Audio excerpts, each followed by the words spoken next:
मंगोचियों का नाम मैंने पहली दफ़ा सुना तो बहुत हैरान हुई कि ये क्या होती है। सोचा कि चलो बनाकर देखते हैं, और जब बनाकर देखें तो आप यकीन करें कि इतनी टेस्टी बनी कि मैंने तो इसे हर दूसरे दिन बनाना शुरू कर दिया। और फिर जब मेहमानों के आगे रखती हूँ तो हर कोई रेसिपी पूछे बिना नहीं रहता। तो चलिए फिर वीडियो स्टार्ट करते हैं और देख लेते हैं कि ये किस तरह से बनती हैं। बिस्मिल्लाहिर्रहमानिर्रहीम। अस्सलाम वालेकुम माय यूट्यूब फैमिली, क्या हाल है? उम्मीद है आप सब लोग अल्लाह के फजल से ठीक ठाक होंगे। मैं हूं मुस्कान खान और मैं आप सब लोगों को अपने चैनल मुस्कान डेली कुकिंग पर वेलकम करती हूं। तो आज हम मंगोचियां बनाने वाले हैं और ये मैंने पहली दफ़ा बनाई हैं, तो आप यकीन करें कि अब इतनी टेस्टी बनती हैं कि हर कोई रेसिपी पूछने पर मजबूर हो जाता है। तो मंगोचियां बनाने के लिए आपने यहाँ पर मूंग दाल लेनी है, और मूंग की दाल जो येलो कलर की होती है वो आपने लेनी है, और उसको अच्छी तरह से साफ़ कर लेना है। जो भी कंकर पत्थर उसके अंदर होगा वो अच्छी तरह से साफ़ करने के बाद आपने 5 से 7 पानियों से इसको अच्छी तरह से वॉश करना है। और वॉश करने के बाद आपने या तो इसे सारी रात भिगो कर रख देना है, या फिर ये है कि 5-6 घंटे के लिए आप गर्म पानी डालकर इसको भिगो कर रख दें। और यहाँ पर मैंने 5-6 घंटे के लिए इसको भिगो कर रख दिया था। तो यहाँ पर देखें माशाल्लाह अल्हम्दुलिल्लाह ये फूल कर काफ़ी हो गई है, और अब हमने इसको ग्राइंड करना है। तो इसको ग्राइंड करने के लिए आप कोई भी मिक्सी का जार ले लें या ब्लेंडर में आप इसको ग्राइंड कर सकते हैं। और ग्राइंड करने के लिए आपने बहुत थोड़ा सा पानी डालना है, क्योंकि ये इसके अंदर ऑलरेडी पानी है और गीली है, तो फिर ये ना हो कि आपकी दाल जो है वो बहुत ज़्यादा पतली हो जाए। तो चलिए मैं इसको ग्राइंड करती हूँ और फिर आपको दिखाती हूँ। तो यहाँ पर देखें माशाल्लाह अल्हम्दुलिल्लाह मैंने इसको ग्राइंड कर लिया है, और बिल्कुल 2 टेबलस्पून पानी डालकर मैंने इसको ग्राइंड किया है। आपने भी इतना ही पानी डालना है। तो अब हम इसके अंदर मसाले डाल लेते हैं। तो इस बैटर में हम सबसे पहले ड्राई मसाला डालेंगे। इसमें आपने 2 चुटकी जो है वो बेकिंग सोडा डालना है, बेकिंग पाउडर नहीं, बेकिंग सोडा डालना है। फिर आपने हाफ़ टी स्पून इसमें रेगुलर जो सफ़ेद नमक होता है वो डालना है। और इसके बाद अब 1 टीस्पून भरकर आपने कुटी हुई लाल मिर्च यानी चिली फ्लेक्स डालने हैं। और इसके बाद आपने हाफ़ टी स्पून या 1/4 टीस्पून आप हल्दी डाल लें। और इसके बाद जो है वो आपने 1 टीस्पून हीप जो है वो भरकर होममेड किंग किचन मसाला डालना है। और ये मेरा अपना घर का बनाया हुआ होममेड मसाला है। अगर आप लोग इसकी रेसिपी जानना चाहते हैं तो कमेंट करें, मैं आप लोगों को इसकी रेसिपी जो है वो दे दूँगी। तो ये हमारे ड्राई मसाला जात हो गए। अब इसके बाद हमने एक मीडियम साइज़ का प्याज लेकर चॉप करना है और उसे डाल देना है। और इसके बाद हम 2 या 3 जितनी आपको स्पाइस पसंद है, मिर्चें पसंद है, सब्ज़ मिर्चें चॉप करके आपने वो डाल देनी है। अगर आप लोग ज़्यादा स्पाइसी नहीं खाना चाहते तो मिर्चों को स्किप भी कर सकते हैं। और इसके बाद आपने 1 टीस्पून जो है इसमें चाट मसाला पाउडर डालना है। अगर आमचूर आपके पास है तो आप आमचूर पाउडर जो है वो भी डाल सकते हैं। फिर आपने अजवाइन और कलवंजी जो है वो मैंने मिक्स करके रखी हुई है, उसका 1/4 टीस्पून आपने वो डाली है, क्योंकि ये डाइजेस्टिव सिस्टम के लिए बहुत अच्छी होती है और ये जो है हमारे हाजमे के लिए अच्छी होती है, इसलिए आपने ज़रूर डालनी है। फिर आपने 2-3 चम्मच भरकर जो है वो हरा धनिया डाल देना है, क्योंकि आपको पता है कि हरा धनिया जो है वो ही कि हमारे किसी भी पकौड़े हों, जो भी हम चीज़ बना रहे होते हैं, उसको बहुत ज़्यादा जो है वो टेस्ट देता है और कलरफुल नज़र आता है। तो इस तरह ये सारी चीज़ें डालकर आपने बहुत अच्छी तरह से मिक्स कर लेना है। ये एक किस्म के हमारे मूंग दाल के पकौड़े भी होंगे। अगर इसको सालन में बनाएंगे तो इसको मंगोचियाँ कहेंगे, वैसे आप इसको मूंग दाल के पकौड़े भी कह सकते हैं। तो यहाँ पर अब हमने बहुत अच्छी तरह से इसको मिक्स करना है ताकि सारी चीज़ें जो हैं वो यकजान हो जाएं। सॉरी, मैं आप लोगों को बताना भूल गई कि जब आपने इसको पीसना है तो थोड़ा सा दरदरा रखना है, हल्का सा दाना इसके अंदर नज़र आना चाहिए। तो यहाँ पर हमने अच्छी तरह से मिक्स करके इसको 15 मिनट के लिए रेस्ट देना है। और यहाँ तक अगर आप लोगों को मेरी वीडियो पसंद आ रही है तो प्लीज़ जल्दी से कमेंट करके मुझे बताएं कि आप किस कंट्री से मुझे देख रहे हैं, क्योंकि माशाल्लाह अल्हम्दुलिल्लाह बहुत सारी कंट्री से मुझे जो लोग देखते हैं तो मुझे बहुत ज़्यादा खुशी होती है। यहाँ पर देखें मैंने उनके नाम भी मेंशन कर दिए हैं, तो आप लोग देख सकते हैं। तो इसी तरह अगर आप लोग भी अपनी कंट्री का नाम लिखेंगे तो मैं आप लोगों का नाम भी वीडियो में मेंशन करूँगी। दूसरे ये है कि आप लोग अगर मेरे चैनल पर नए हैं तो प्लीज़ जल्दी से मेरे चैनल को सब्सक्राइब भी कर लें और साथ बने बेल बटन को ज़रूर दबा दें, ताकि मेरी हर नई वीडियो का नोटिफिकेशन आपके मोबाइल पर आए और आप लोग मेरी वीडियो को वॉच कर सकें। क्योंकि जब आप बेल बटन नहीं दबाते तो मेरा नोटिफिकेशन आपको नहीं मिलता और आप मेरी वीडियो को नहीं देख पाते।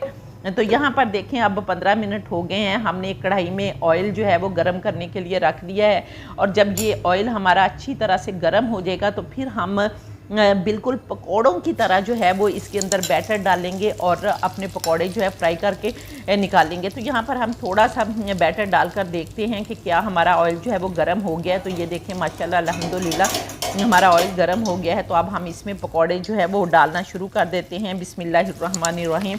तो इस तरह आपने पकौड़ों की तरह बैटर जो है चाहे हाथ से डाल लें चाहे चम्मच से डाल लें, जिस तरह भी आपको आसानी है आप उस तरह से डाल लें और पकौड़े बना लें। तो फिर आपने पकौड़े डालने के बाद इसको जो है वो 1 मिनट के लिए या 1.5 मिनट के लिए आपने इसको हिलाना नहीं है बल्कि एक साइड से पकने देना है और फिर आपने 1-2 मिनट के बाद इसको जो है वो हिलाना है ताकि दूसरी तरफ से भी पकौड़े हमारे अच्छी तरह से बन जाए। तो यहाँ पर देखें माशाल्लाह अल्हम्दुलिल्लाह हमारे पकौड़े बन गए हैं और हम प्लेट में निकालते हैं और ये देखें इनकी कितनी कुरकुरी जो है वो आवाज़ आती है और खाने में इतने मज़े के लगते हैं कि मैं आपको बता नहीं सकती। क्योंकि जब मैंने पहली दफ़ा नाम सुना था तो मुझे पता ही नहीं था कि ये क्या चीज़ है, लेकिन जब मैंने बनाया तो मेरे बच्चे पूछते हैं कि ये कौन सी सब्ज़ी का सालन जो है वो आपने बनाया। और अगर आपके बच्चे दाल खाना पसंद नहीं करते तो आप इस तरह उनको रेसिपी बना कर दें तो इंशाल्लाह ताला वो उंगलियां चाटते रह जाएंगे।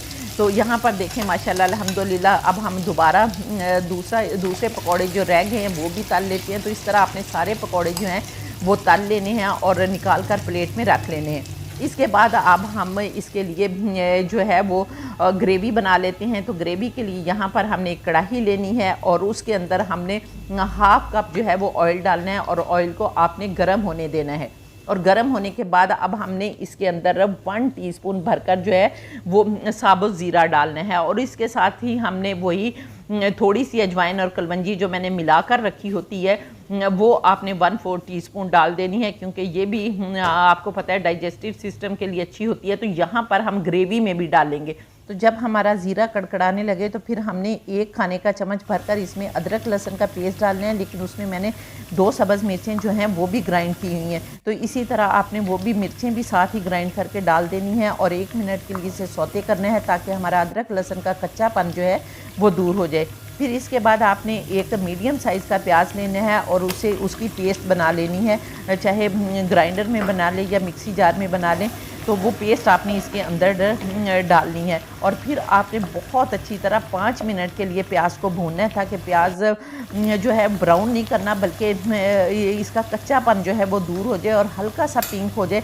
तो फिर हमने इसके अंदर एक टमाटर मीडियम साइज़ का टमाटर लेना है और उसकी भी पेस्ट बना लेनी है, लेकिन अगर आपके पास छोटे टमाटर हैं तो आप 2 टमाटर लेकर उनकी पेस्ट बना लें और वो आपने इसके अंदर डालनी है। और साथ ही आपने हाफ़ टीस्पून जो है वो नमक डाल देना है ताकि हमारे टमाटर जो है वो अच्छी तरह से गल जाएं। और फिर आपने 5 मिनट के लिए पूरे मसाले को अच्छी तरह भूनना है। अच्छी तरह से भूनने के बाद फिर आपने इसमें हाफ़ टीस्पून हल्दी पाउडर डालना है और हाफ़ टीस्पून इसमें आपने सुरख लाल मिर्च पाउडर डालना है। इसके बाद आपने हाफ़ टीस्पून कुटी हुई लाल मिर्च डालनी है और हाफ़ टीस्पून ही आपने कुटी हुई काली मिर्च डालनी है। और ये सारी मिर्चें डालने के बाद आपने फिर दोबारा से 1-2 मिनट के लिए इसे अच्छी तरह से भूनना है। और भूनने के बाद फिर आपने इसके अंदर 1 टीस्पून भरकर जो है वो होममेड किंग किचन मसाला जो है वो डालना है, जो कि मैं पहले आपको बता चुकी हूँ कि ये मेरा अपना बनाया हुआ होममेड मसाला है और इतना ज़बरदस्त है कि जब आप किसी भी सालन में डालेंगे तो इतनी ज़्यादा खुशबू आएगी और जिस मेहमान के आगे आप रखेंगे यकीन करें कि वो उंगलियां चाटता रह जाएगा और ज़रूर आपसे रेसिपी पूछेगा कि ये कौन से मसाले जो हैं वो आपने इस सालन में डाले हैं। तो इसलिए अगर आप जानना चाहते हैं तो कमेंट करें, इसकी रेसिपी आपको मिल जाएगी। तो आपने फिर अच्छी तरह से इसको भूनना है और भूनने के बाद आपने हाफ़ कप फेंटा हुआ दही जो है वो इसके अंदर डालना है और डालने के बाद फिर आपने इसको थोड़ा सा जो है वो पकाना है और इसके बाद आपने इसे कवर कर देना है और कवर करने के बाद 3 मिनट के लिए आपने पकाना है ताकि जो दही का पानी है उसमें हमारे मसाले जो हैं वो अच्छी तरह से गल जाएं। और 3 मिनट के बाद फिर हम इसको देखते हैं। 3 मिनट हो गए हैं। अब हम अपने मसाले को चेक करते हैं। बिस्मिल्लाहिर्रहमानिर्रहीम। तो ये देखें माशाल्लाह अल्हम्दुलिल्लाह कि हमारा मसाला जो है वो बहुत अच्छी तरह से भुन चुका है और ऑयल भी सेपरेट हो गया है। अब हमने 1 मिनट के लिए इसको चलाना है और फिर इसमें हमने नमक और मिर्च जो है वो चख लेनी है कि कितनी हमारा नमक और मिर्च जो है वो एक्यूरेट है। तो यहाँ पर मुझे थोड़ा सा नमक जो है वो कम लग रहा है तो मैं नमक डाल लेती हूँ। तो इसी तरह आपने भी अपनी सारी नमक मिर्च जो है वो चेक कर लेनी है और जब आपका स्पाइसेस जो हैं वो ठीक हों तो फिर आपने 4 गिलास इसमें भरकर पानी के डालने। शुरू में आपको ऐसे लगेगा कि ये पानी बहुत ज़्यादा है, लेकिन जब हम इसमें पकौड़े डालेंगे तो ये हमारे पानी को सोख कर लेंगे। तो इसलिए जब ये पड़ा रहेगा सालन तो तब भी वो जो है पकौड़े सोख कर लेते हैं और ग्रेवी हमारी जो है वो कम हो जाती है। तो आपने पानी डालने के बाद फिर कवर लगा देना है और इसे 8 से 9 मिनट तक अच्छी तरह से पकने देना है ताकि हमारा जो मसाला है वो अच्छी तरह से पक जाए। तो अब हम देखते हैं कि हमारा मसाला जो है वो पक चुका है। बिस्मिल्लाहिर्रहमानिर्रहीम। तो ये देखें माशाल्लाह अल्हम्दुलिल्लाह बहुत अच्छी तरह से हमारा मसाला जो है वो पक रहा है। अब हम इसके अंदर अपनी मंगोचियाँ जो हैं वो डाल देंगे और 1 मिनट के लिए इसको हिलाएंगे और फिर कवर लगा देंगे ताकि हमारी मंगोचियों का फ्लेवर जो है वो भी हमारी ग्रेवी में शामिल हो जाए और हमारी ग्रेवी का फ्लेवर जो है वो भी मंगोचियों में शामिल हो जाए। तो यहाँ पर हिलाने के बाद हम फिर से कवर लगा देंगे और 5 मिनट के लिए इनको दोबारा से पकने देंगे। तो अब मंगोचियों को पकते हुए 5 मिनट हो गए। तो अब देख लेते हैं कि हमारा सालन तैयार हो गया या नहीं। बिस्मिल्लाहिर्रहमानिर्रहीम। तो यहाँ पर देखें माशाल्लाह अल्हम्दुलिल्लाह हमारा सालन जो है वो बहुत अच्छी तरह से तैयार हो गया। अब हम इसके अंदर 2 सब्ज़ मिर्चें और 2 सुरख मिर्चें जो है वो डालेंगे और हाफ़ टी स्पून गरम मसाला पाउडर डालेंगे और इसके बाद थोड़ा सा धनिया जो है वो डालकर इसको फिर चंद सेकंड के लिए कवर लगा देंगे ताकि अरोमा जो है वो इसके अंदर रच बस जाए। और फिर माशाल्लाह देखें अल्हम्दुलिल्लाह हमारा सालन जो है वो कितना खूबसूरत नज़र आ रहा है। और अब हम इसे डिश आउट करते हैं और बेख्तियार कहने को दिल करता है कि फ़ाबिया ये लाई रब्बिकुमा तुकज़्ज़िबान कि अल्लाह ताला ने कितनी प्यारी नेमतें दी हैं जिनको हम बनाकर खाते हैं और उसका शुक्र अदा करते हैं। तो उम्मीद है कि आपको मेरी ये मंगोचियों की रेसिपी पसंद आई होगी। अगर पसंद आई है तो फिर जल्दी से वीडियो को लाइक करके फैमिली फ्रेंड्स के साथ शेयर कर दें और इंशाल्लाह ताला नेक्स्ट वीडियो में आपसे दोबारा मुलाकात होगी। तब तक के लिए अपना बहुत सारा ख्याल रखें और मुझे भी अपनी दुआओं में याद रखें और इजाज़त दें। अल्लाह हाफ़िज़।